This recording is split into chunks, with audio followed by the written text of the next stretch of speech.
ole lal tin khumi tu lo thian Christian nun number zali som ko pali iso ne na kahima ti la hi a ki thak te oma wang hian ka thiam che lo han sa te tia Christian na bo la zong zong thiam chua lo tu mania along om le mai he la hi sa bla John safe in the arms of Jesus ti khania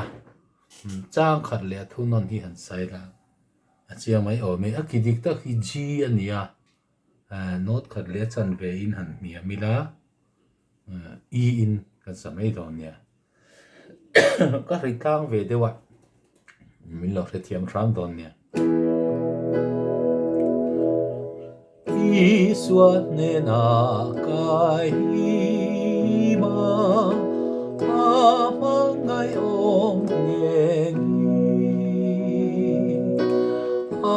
ma ngai tha zan wa ya wangin ka chol ve ngai te angel oi chu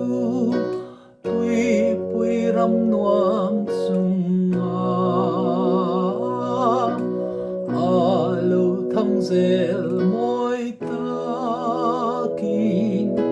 ka ne na lo theng ta i xua ne na kai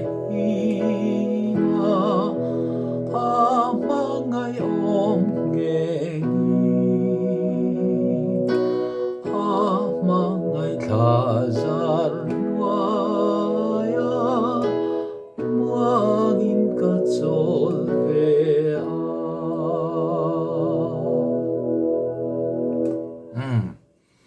kati kha ni mai ome masela acham top chia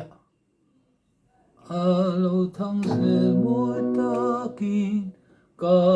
ne na lo theng ta ti kha kan thuk fan deuh leka vok khat chawat la slar ania a solfa kha kan lo en chuan aki kha ji ania hi ji in gan han sa chuan athuno na khan aki thla ka khan di in ji niam chu di ania di khan kan sata dai ani